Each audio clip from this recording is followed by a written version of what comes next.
football because I want to see it as well. Thank you for coming along. I honestly didn't expect many people to be here because I'm up against a live hacking demo, which will obviously get all the crowds every single time. But no, thank you for those of you that have come. Those of you that I haven't worked with as well that have come and don't feel obliged to be here, and my students who are either feeling obliged to be here or have taken the opportunity to heckle me, which I think is one of them.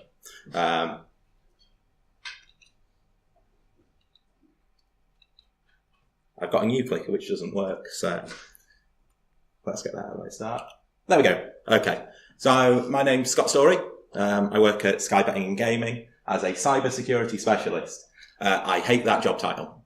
I have cyber in there because it shows up on LinkedIn and that's what people look for. I have specialist in there because if you have a look at pay rates, specialists get paid more than analysts. That's the only reason it's there. No other reason at all. I'm also a lecturer here at Sheffield Hallam. I'm not doing this talk here because I'm at Hallam.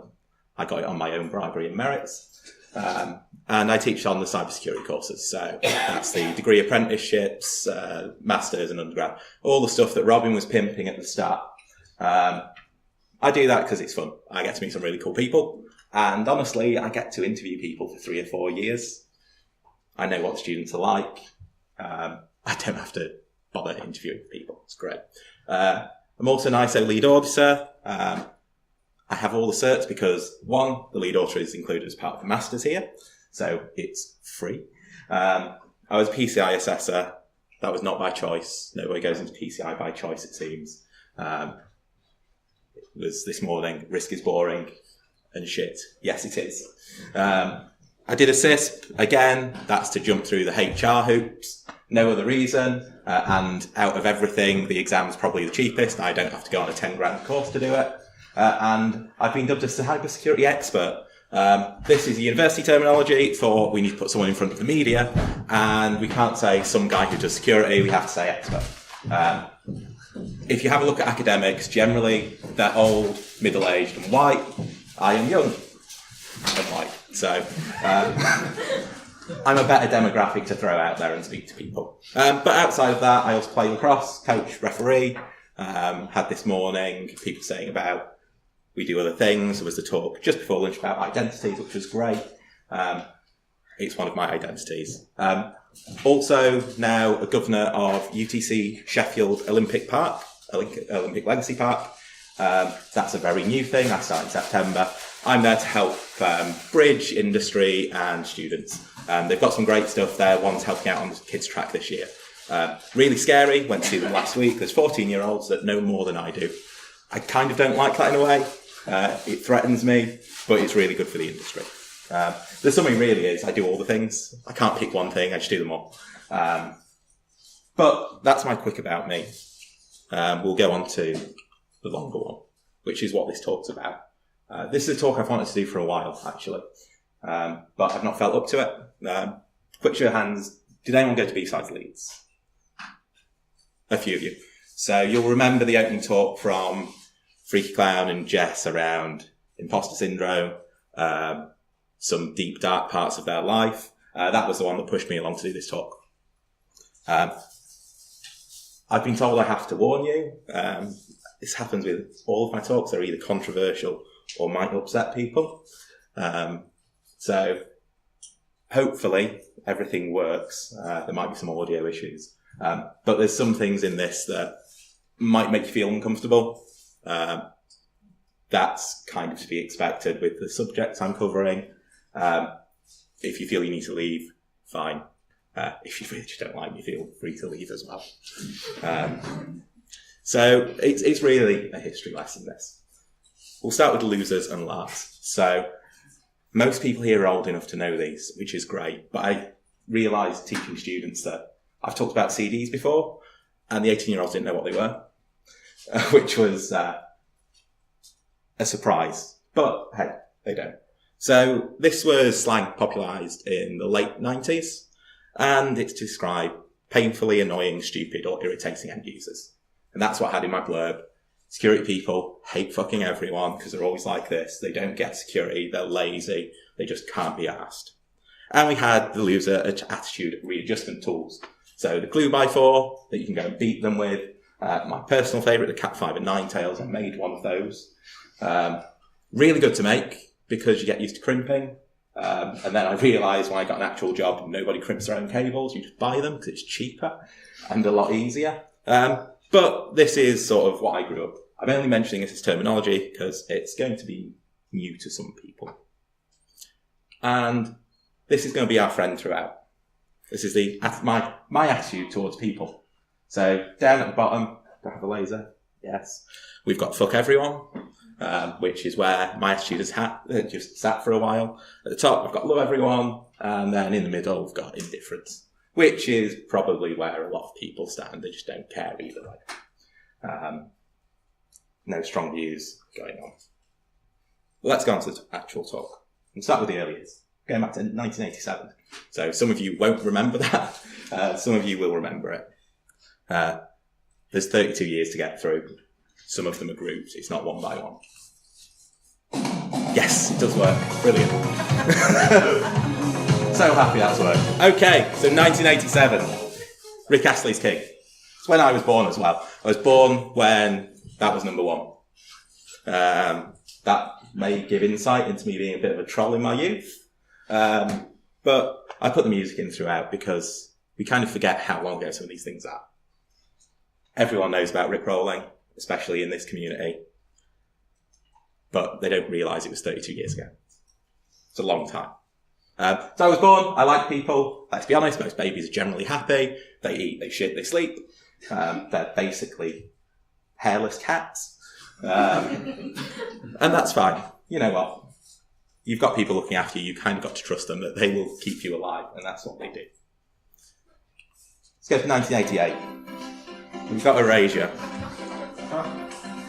Something to be aware of is there'll be shitloads of dad jokes throughout. But I'm not a dad. So, Erasure. 30 years ahead of their time. GDPR's just come out. We had the right to erasure back in 1988. I could walk. That's probably the only difference that year. I can't remember that time. I don't know many people can remember when they were 1 or 2. I'm probably still all right with people. That's a safe assumption. 89 to 91. I told you I'd start grouping them. Specifically 1990. Can anyone tell me some interesting things that happened in 1990? It's quite a big year for tech. I was born. You were born, okay. You were born, okay, so a lot of you were born. Anything else? My 5th wedding anniversary.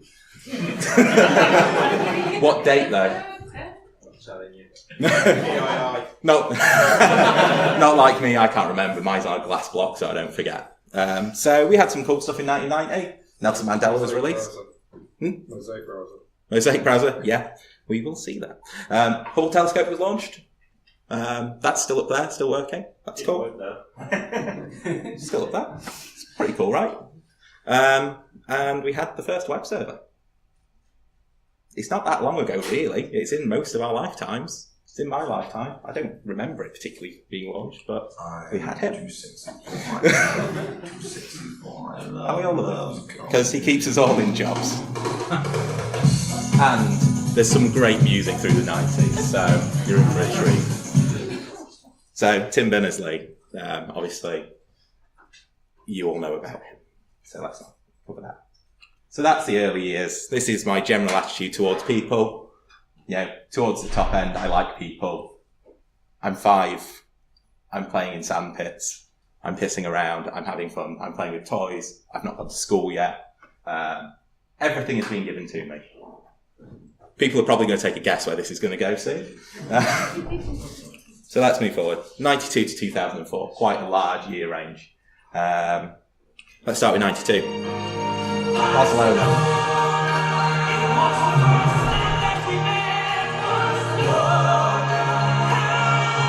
I bring this up, I went on holiday.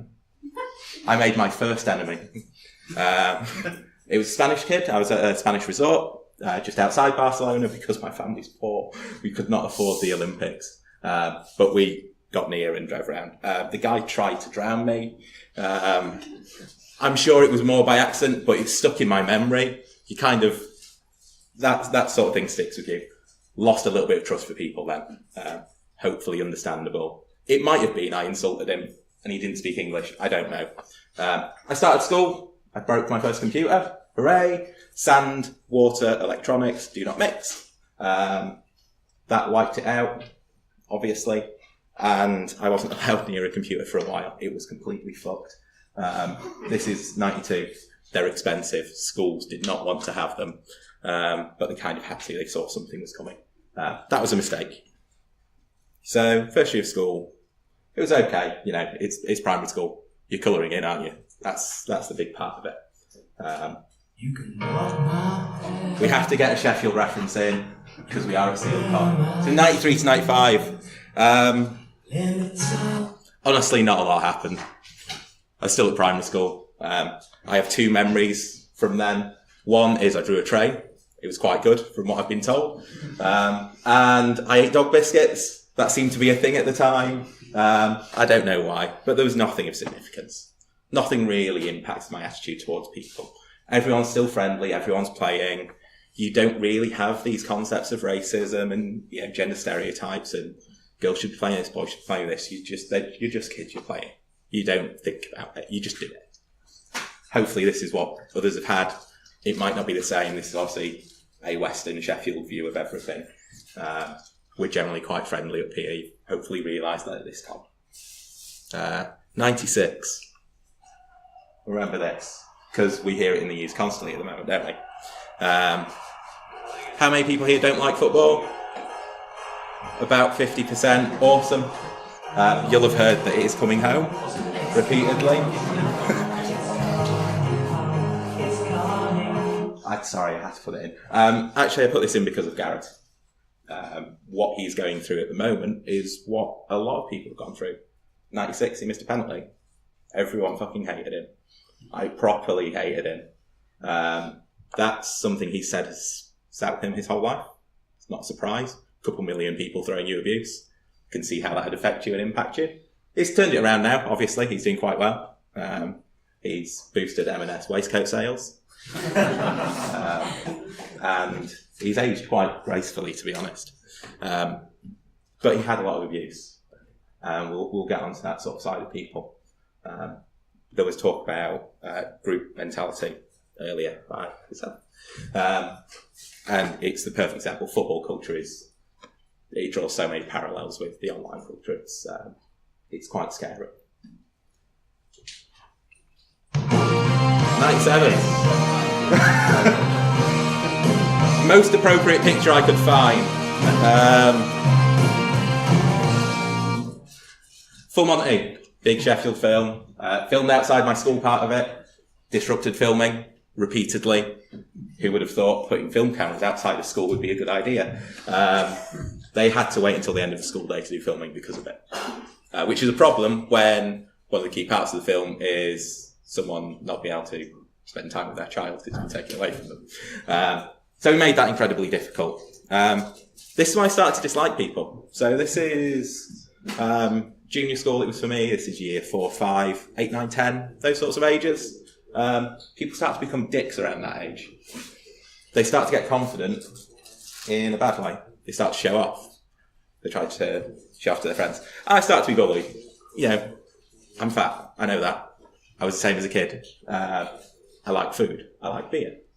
It's the inevitable outcome. But I start to fall out with people around that. So, we have stereotypes in the industry that everyone gets bullied. They're the nerds that sit in the basement. They're not, but stereotypes come out of something. I've got to apologise to my students at this point because you're going to hear things about me that you probably don't want to hear, but tough shit. Shouldn't have come along. So that was the end of junior school. People started to be dicks. 98, Jamiroquai. And we started to get to better music. Deeper Underground. Bullying got pretty brutal. This is where people start to have some large age ranges. Some people start to hit puberty and they get really big, really fucking quick. And they start to get hard on you. I put this photo on because when we think of a bully, we're probably generally thinking of this guy, the guy who's hitting you. That guy I don't really care about. I can deal with someone hitting me. But But then you've got her who's just standing out of the way, teasing. The problem you have these days is all the people just standing back and filming it. Generally, not a nice feeling. I've had lots of friends that have gone through it. We know it happens, don't we, right? It still happens in workplaces, unfortunately.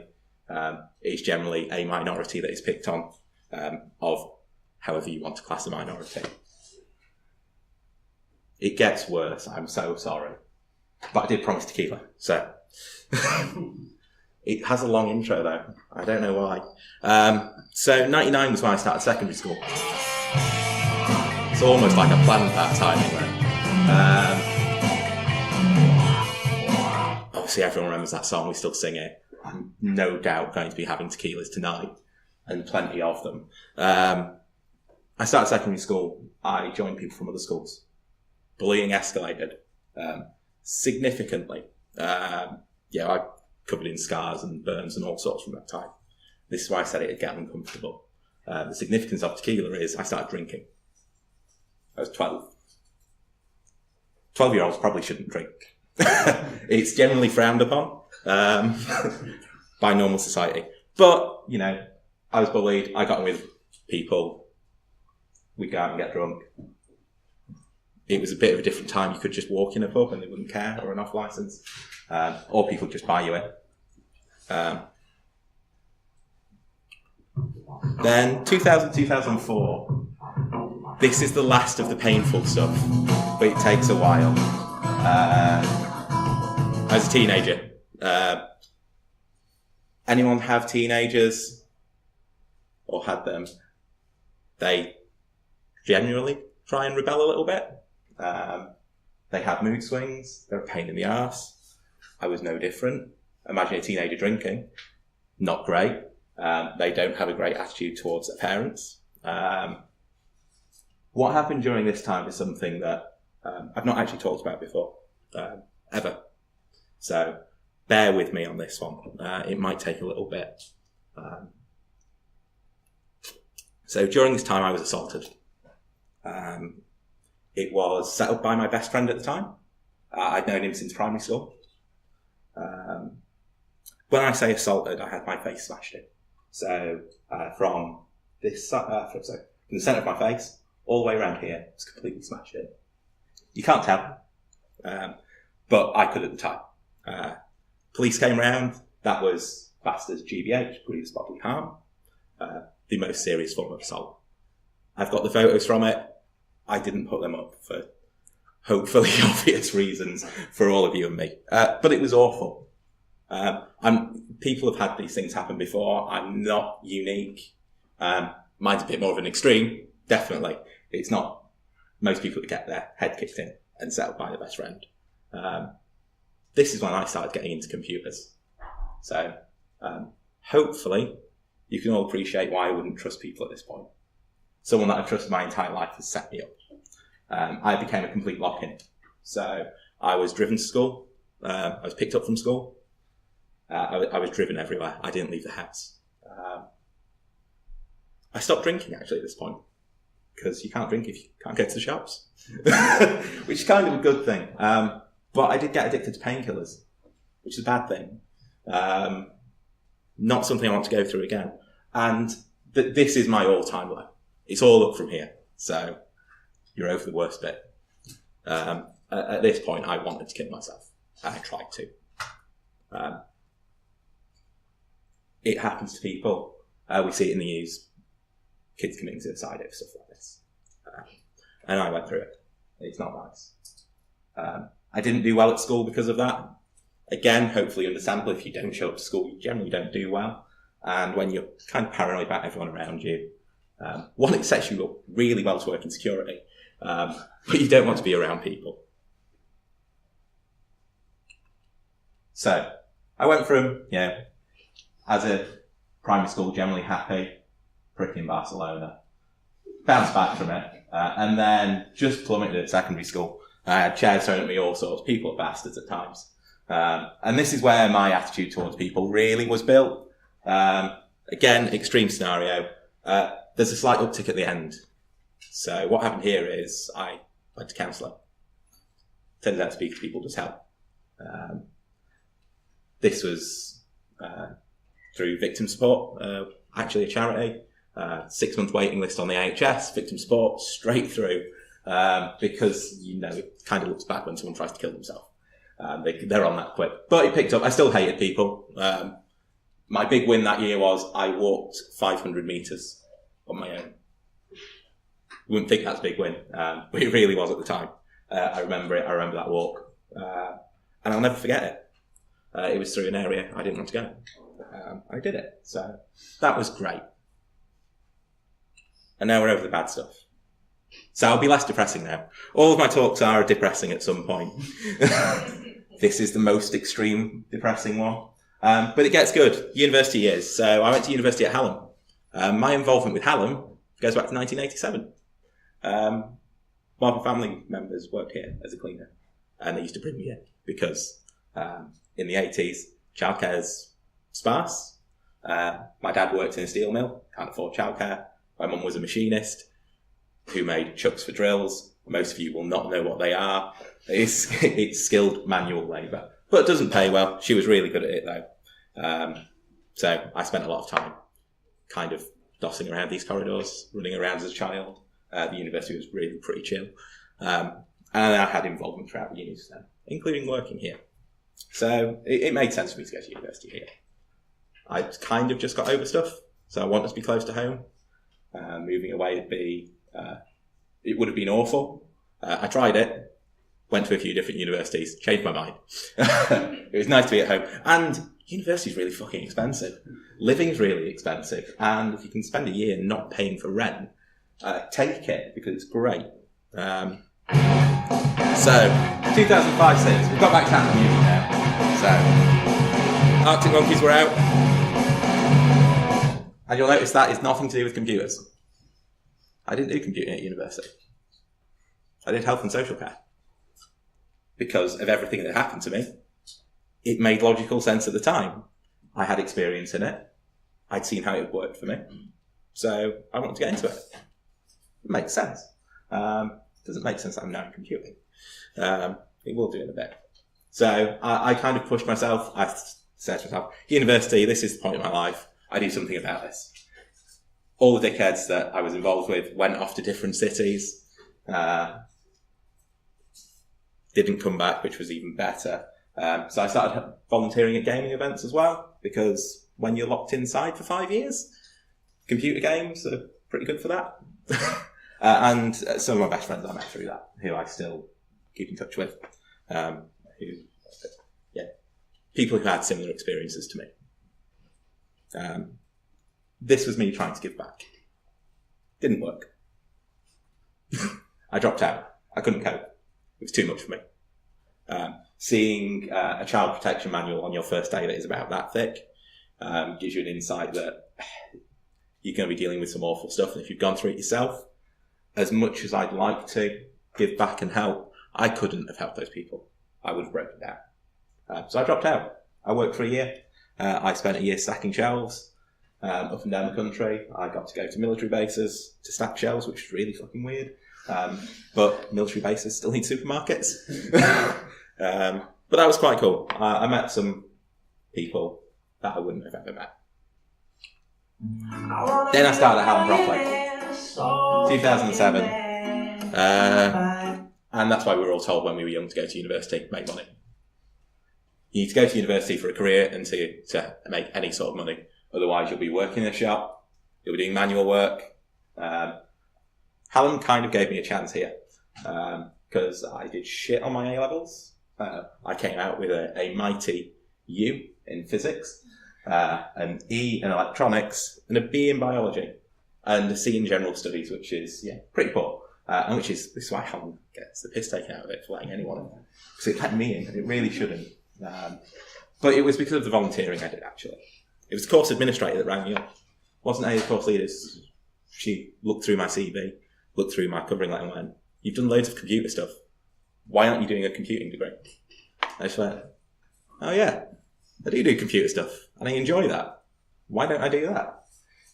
So I did networks, because programming bores me. It always has. Nothing against programmers. It's not boring. It's useful. But I was networks. Weird thing now is I work with the people who taught me. The weird thing is some of them I know more than them now. I can't get my head around that. But it's because I've worked in the industry, they haven't. University wasn't plain sailing, I'm not going to lie.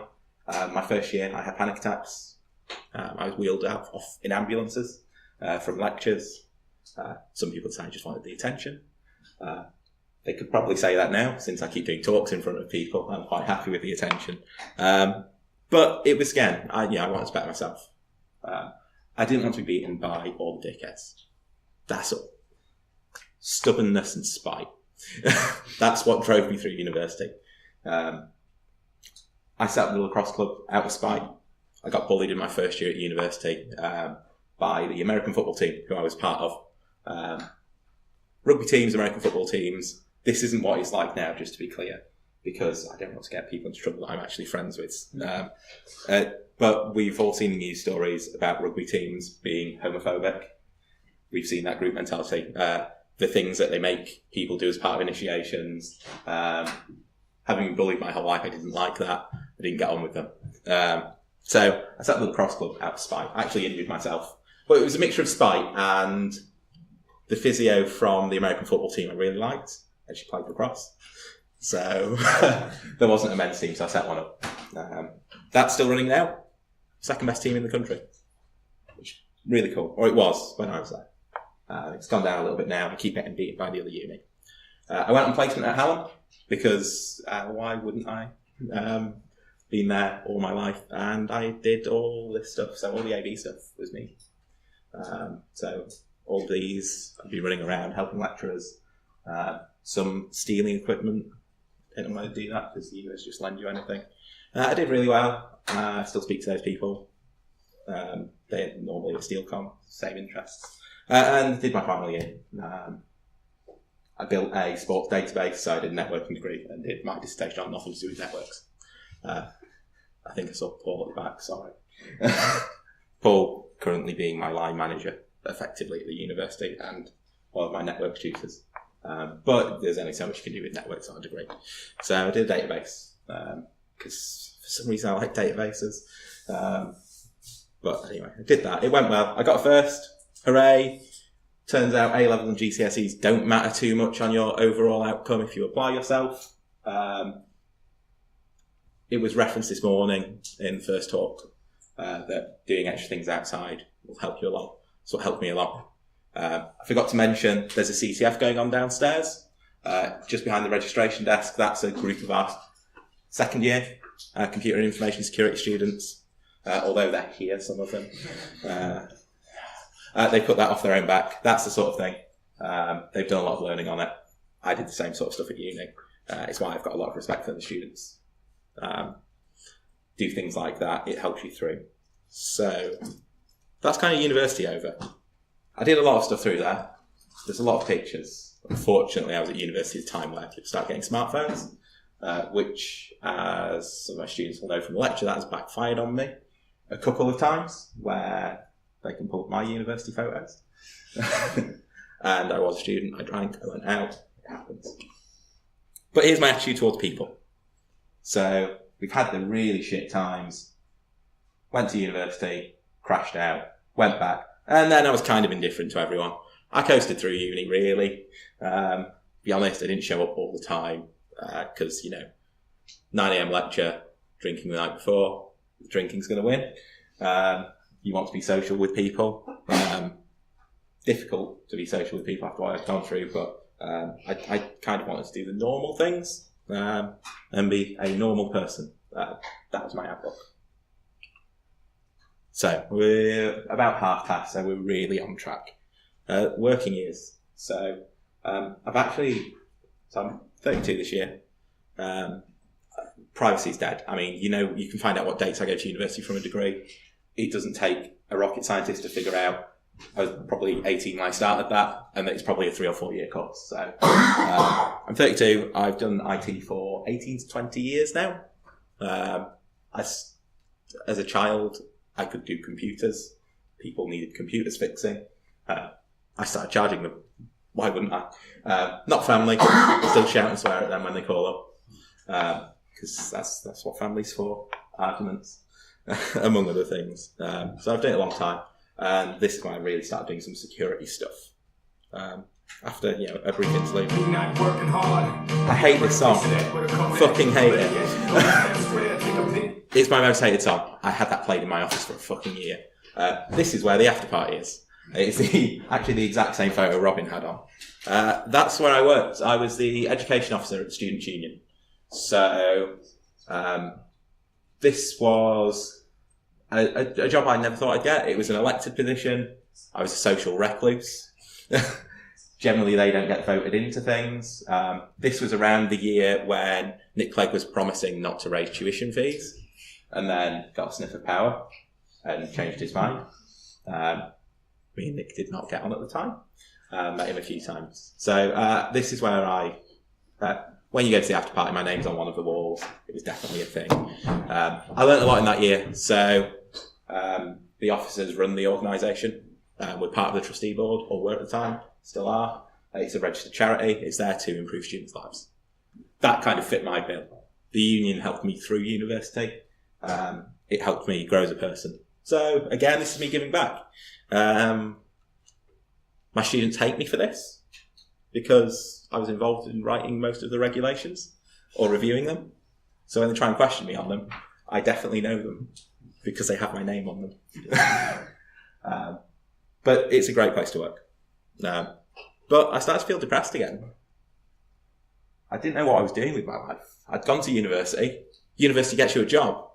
And I kind of bought myself a year, but didn't have any plans. And everyone had these plans. They were going on graduate schemes. They were getting 50k jobs in a few years' time. I didn't have a fucking clue what I was doing. I sat in a really warm office at the back with some people I really didn't like. I didn't get on with. Everyone who had supported me after the bad times had started to go away. I hadn't thought about this.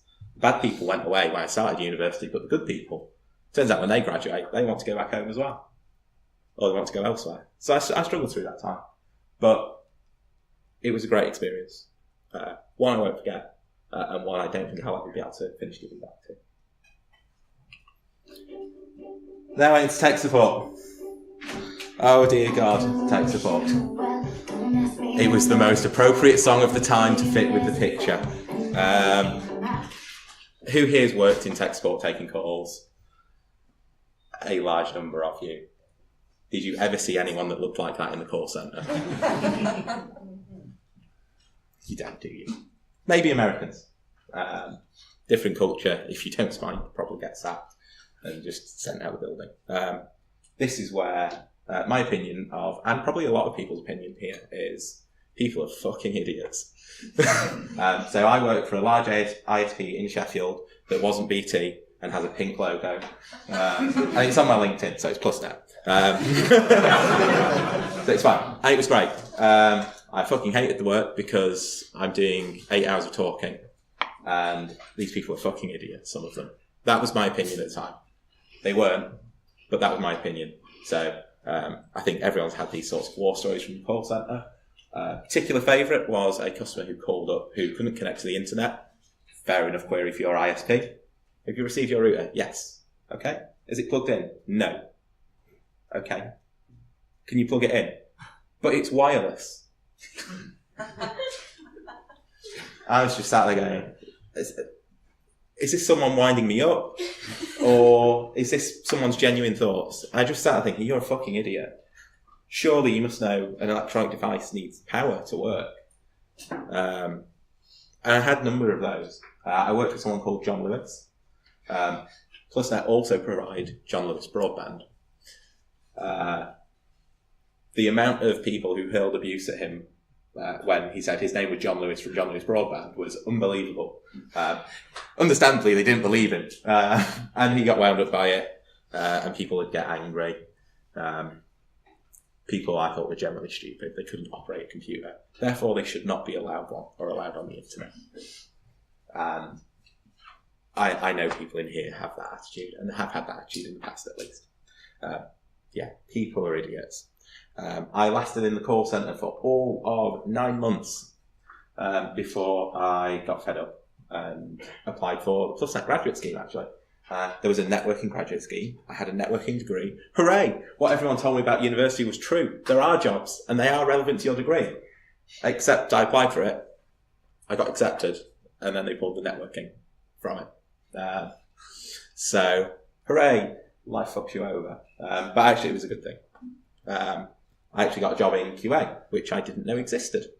And people who I worked in with QA are here today, but aren't planted. And I got the opinion in QA that people are fucking idiots, especially developers. They're the real idiots here. Holy shit, how is your code so bad? Why can't it just run?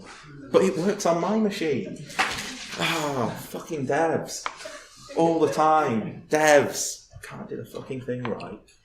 That's the general view of every dev at the time.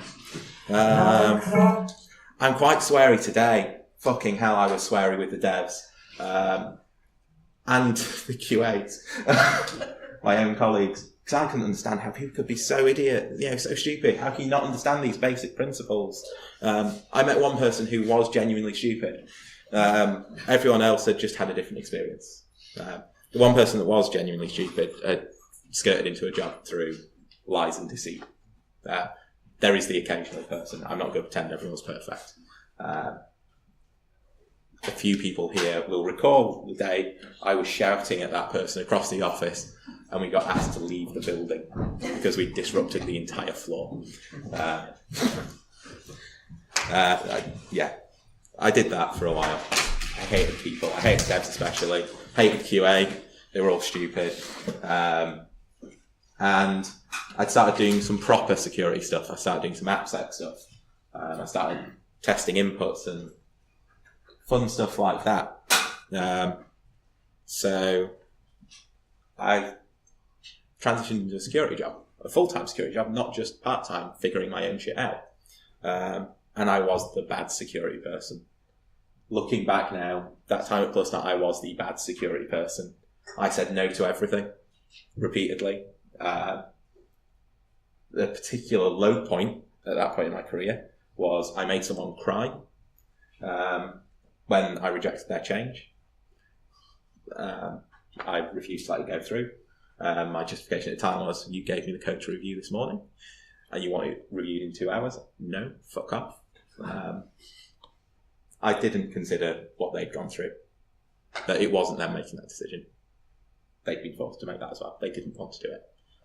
But because of everything that had happened through my life, through tech support, through various shitty managers, I had that attitude of, security's right, you're all fucking stupid, just do security properly. Why can't you do security properly? I can do it properly, why can't you? And I see these security people every day. Normally not at conferences, because they think they know better than everyone and don't show up to conferences. And they'll belittle people.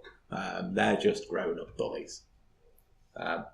They keep their security knowledge to themselves. I'm the security person, only I can know the security things. This is security stereotype. If anyone's read the Phoenix Project, that's security person in that book. If you've not read the Phoenix Project, go and read it. I gift it to all the poor managers I've had who are the bad security person. I do still troll people. I've gone through 6 copies so far in 3 years. Might say more about me, I keep moving. Then I turn into this guy, who's apparently Croatian, and I'm not. I went to the other side, so I've got to get puns in on everything. It's my only way of coping. I turned into the good security person. It coincided with me leaving PlusNet, but it didn't happen because I left PlusNet. Just want to be clear on that. I slate PlusNet a lot. Anyone who knows me knows this. It's not secret. It's not a bad organisation. There's a lot of good people there. But I turned into the good security person. I listened to people. I moved out of a technical role. I moved into risk, the dreaded of all the security roles, all the paperwork. This is why I became a PCI auditor. I learned I had to listen to people because maybe there's a reason for something. Maybe they can't do something. Maybe they actually just don't know how, but they think they're doing it right. So I became a helpful security person. If you're the helpful security person, everyone's really suspicious of you. They don't trust you at all because security's bad. They shout at us. They stop things going out. They're not there to help. And I was helping people and going, yeah, that sounds about right. People aren't used to it because we have this stereotype that security people are evil. We sit in an office and shout at people. And I stopped doing that. This is about time I started shouting at people in security for shouting at people not in security. So I carried on shouting. But I redirected it. This was a bit of a defining moment for me. It's not that long ago. I had a different perspective. That's all. I listened to people. I took my time. I didn't shout and panic about breaches, which previously I did. Anyone who's kept up with the dates there will realise I worked for an ISP when TalkTalk got hacked. That's not a great place to be. Because suddenly every single security researcher is attacking your site. Every single one, including ones that have done talks at this conference today, who I have shouted at the time. Because they were pulling apart old bits of the site, threatening to publish it publicly, because we couldn't fix it in 3 days, which is a ridiculous demand. There were a number of people trying to make names for themselves by exploiting vulnerabilities and publishing it. Don't get me wrong, there were problems, but I can't fix an entire site that's been built over 20 years in 3 days. I mean, I'm all right at my job, but I'm not that good. I don't think anyone's that good. I felt like with the security community at that point for a little bit. But good security person, helpful. I moved companies during this time because, as I said at the start, for PCI, my God, it is boring. But it's necessary. That's the difference. I sort of understand it's necessary. It needs to be there because people like to be able to pay with card, which is fair enough. Okay, so we've got about 18 minutes, which is perfect. So this is late last year. Then I moved to Sky Betting and Gaming. I only moved because it was a technical role. I would have stayed where I was. I was quite happy. Ollie referred me in, and he got money out of it. So he didn't share. Not bitter. But it was a nice move. It's a great place to work. We're probably hiring. I should probably say we're probably hiring. There's enough people from work around and enough watching it back. It's a nice place to work. If you see a security job, just jump on them because they don't come up that often in Yorkshire. And then it was like this. I'm really sorry for it being Bieber. But it was written by Ed Sheeran, so it's probably all right. So this year, my challenge I set this year was I'd do 6 security talks throughout the year. 1 every 2 months. Seemed a reasonable goal. So this is one of them. I've done one with DC 151. Did Chef Test not long ago. Did DC 151 again. So I'm up to 4. So I've got 2 more to come. It might be this one again, because I quite like it. Because it makes everyone really awkward when I get to play music. This has been a defining year for me, and we're only partway through it.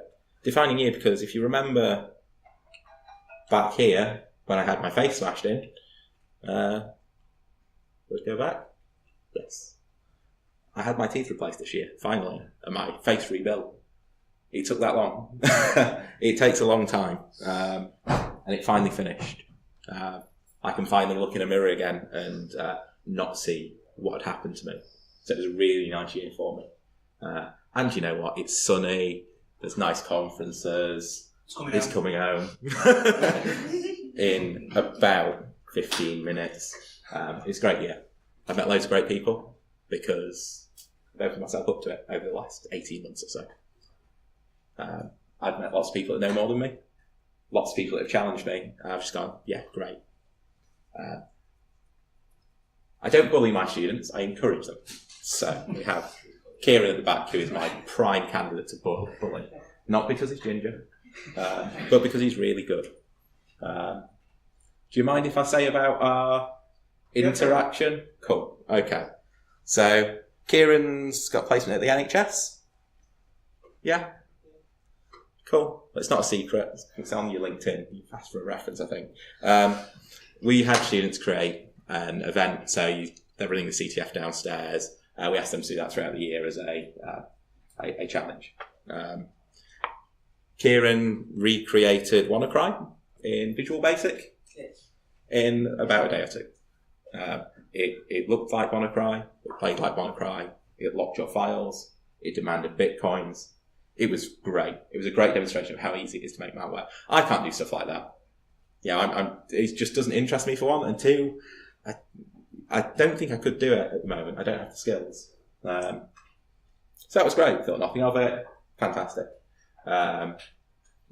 It got put through VirusTotal. It evaded most of the AV, including all the big ones, which is scary because there was no obfuscation. It was open. Kieran does a great talk on the whole thing. Go to it if you see it come up. I then got a message off Kieran because he'd been contacted by Malware Hunter team that there was this malware and it had his Twitter handle in it. And it tagged the university in it as well because it said, on behalf of Sheffield Hallam University. Safe to say, Kieran shit himself. And my reaction was to laugh at him. I just laughed at him. He messaged me on Twitter because don't be afraid of social media. Work with people. Twitter's the way forward for security, as we know. I laughed at him. Not to be bullying or offensive. At the same time, I was messaging around my colleagues in the university going, shit, what do we do? We know he'd done nothing wrong. It obviously looked bad though. So Kieran didn't know that at the time. He just thought I was not supporting him and laughing at him. And we got contacted. We said, yeah, this is for a university project. Everyone was really chill about it. Kieran learnt a lot. Don't say it's on behalf of the university. Don't demand Bitcoin. Don't make it look too real. But yeah, it's a mistake. We've all fucked up at some point, right? Not to the point of getting called out on Twitter for malware. And he's been advised to not go to the US for a while. But you know what? That's why I love the university stuff like that. I meet people like that who do things that I couldn't do at that age, that I can't do now when I have 15 years more experience than him. And Kieran isn't a one-off. And not just at this university, at others as well. And then we've had leads down, they're always around. Abate, everyone goes up to for Security or Secure Snow. Or Secure May, yeah, that's what it was because they moved it. There's some great people coming through in the industry. And we want them to be like this. We don't want them to be embittered and shouting and screaming at people because as an industry we're better than that. We can help people along. You know what? People don't know everything, including all of you and me. And you never will. And I finally was happier than when I was born. It took 32 years, but it's happened. I'm not saying I'm always happy. I will swear a lot. I will give people abuse. I will react to things sometimes. We all will. It's human nature. We've got 10 minutes of football. I've got one slide, so it's perfect. So, in summary, everyone's got past. You've seen mine. You've seen literally all of mine, right from when I was born. Reflect on yours. Maybe there's a way you act that you've not thought about. I hadn't realised until I went back to when I was at school, when I was a child, because I don't remember these things. I don't remember what I was doing 2 weeks ago. I've played contact sport. I've had a lot of concussions. I forget things, and it goes into the past, but it starts to define you. And that's just the way you are, and you get stuck being that person, and you might not want to be that person. Consider others. It's the flip side of it. They've probably had something in the past. Maybe their boss is shouting at them. Maybe they want to know security, but they've just not had the support. Or they've had the bad security person giving them bad advice. Help them out. That's why we go to conferences, right? Talk to people. We meet new people. That's why we publish blog posts. That's why we reach out.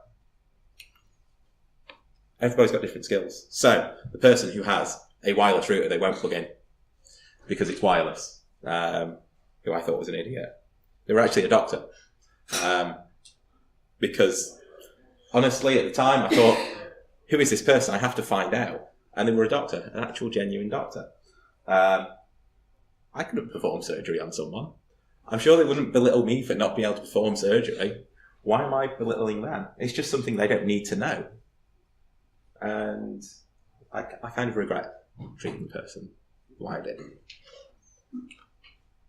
Nobody knows everything. Just covered that one. Even you, even me, everyone. We're always learning. Everything changes, right? A lot of people in the room won't actually know what these are because they never had to use them. Maybe not this room. This one's got a bit of a different demographic to some of the other rooms. Some of you probably will know this. But yeah, I had this at the university. I had people ask what VHS is, what CD is. Just don't know about it. And the nice points. Everyone's got a future. Right? I went through a really shit time. A lot of you will have had really shit times as well. With family, friends, work. It happens. But you can change it if you want to. You can do something about it. You're all doing something about it today. You're all here learning things at various talks. You've got some sweets. You've got some Nerf guns, and no one's fired at me, which I really appreciate.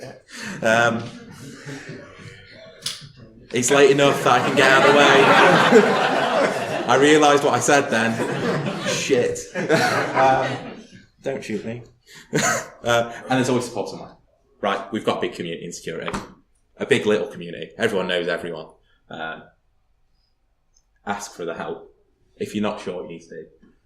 I know it's difficult because, I don't like talking to people and going up to and approaching them out of the blue, especially when you get some sort of hero worshipping of some of the security people. But 99% are willing to speak to you and help you. The big thing, the big takeaway, which came up on Slack, don't be a dick. That's what it's down to. That's really what it's all about. Just don't be a dick. It's pretty easy, right? It's kind of the rules of every conference. Don't be a dick. And that's me. Any questions?